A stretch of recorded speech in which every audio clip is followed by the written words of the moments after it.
बिस्मिल्लाहिर्रहमानिर्रहीम। ये एक वीडियो है जो आप लोगों को दिखानी है और इस पर माशाल्लाह बाद में बात करेंगे। देखिए, ये डायरी है द एजुकेटर्स स्कूल की और ये इनकी इस्लामियात की बुक है इस डायरी के नीचे। देखिए, इसमें चैप्टर दिया हुआ है द हॉली प्रॉफिट का, खातिमुन नबीन टॉपिक पे चैप्टर है। कानून पास हुआ था कि अब जहाँ भी हज़रत मोहम्मद सल्लल्लाहु अलैहि वसल्लम का नाम लिखा जाएगा उसमें खातिमुन नबीन लिखना ज़रूरी है। तो ये स्कूल है ना द एजुकेटर्स, आप ये देख सकते हैं जब ये पढ़ा रहे हैं बच्चे को तो उन्होंने रसूल अल्लाह खातिमुन नबीन काटा हुआ है। ये 2 सवाल इन्होंने पढ़ाए हैं और दोनों में काटा है। जब इनसे पूछा गया, मैंने जब इनसे पूछा कि आप ये क्यों काट रहे हैं, तो इन्होंने रीज़न सामने रखा कि बच्चा छोटा है, केजी क्लास है, तो इस सीनियर केजी है कि बच्चा छोटा है, खातिमुन नबीन याद नहीं कर सकता।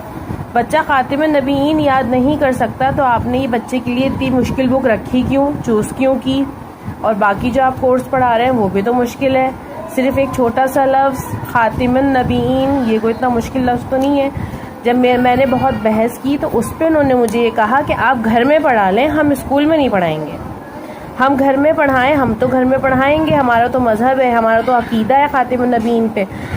लेकिन फिर स्कूल वाले पैसे किस बात के ले रहे हैं हमसे? हमारे बच्चों का मज़हब ख़राब करने के पैसे ले रहे हैं ये हमसे। हमने कादियानी बनाने के लिए स्कूल भेजा है बच्चों को, हमने सही दीन सीखने के लिए बच्चों को स्कूल भेजा है। इस वीडियो को शेयर करें ताकि मज़ीद बच्चे जो है वो अपने दीन से गुमराह होने से बच सकें। और यहाँ पे भी देखें आप, अल्लाह के आगे अदब के लिए ऑलमाइटी लिखा जाता है, इन्होंने उसको भी कट कर दिया है। ये क्या बच्चे तैयार करेंगे ये? इस वीडियो के अंदर आप लोगों ने देखा कि किस तरह यहूदी लाबी और कादियानी किस तरह नबी पाक सल्लल्लाहु अलैहि वसल्लम का जो मनसब अज़ीम है ख़ातमुन नबीन, उसके बारे में बच्चों किस तरह जो है वो ज़हन को वाश किया जा रहा है। बस मेरा इस पे इतना ही तबसरा है कि अभी तक इस वीडियो के बाद अगर ये स्कूल अभी तक चल रहा है, जितने अरबाब इक़्तिदार हैं, जो लोग जिनकी ज़िम्मेदारी है, वो लोग अपने ईमान की फ़िक्र करें कि इस्लामी मुल्कियत के अंदर मुसलमान सरबराह हों जिस मुल्क के और सारे इदारों के, उन इदारों की सरपरस्ती में चलने वाला ऐसा स्कूल जो मुसलमानों के अक़ीदे के ऊपर, ईमान के ऊपर डाके डाल रहा हो।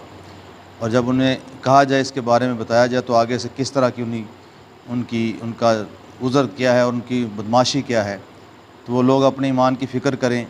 और अभी तक इस स्कूल में जब अगर बच्चे पढ़ रहे हैं तो फिर जिन लोगों के बच्चे हैं वो भी अपने ईमानों की फ़िक्र करें और सोचें कि माशर वाले दिन अल्लाह ताला की बारगाह में किस मुँह से सरकार की शफ़ाअत मांगेंगे,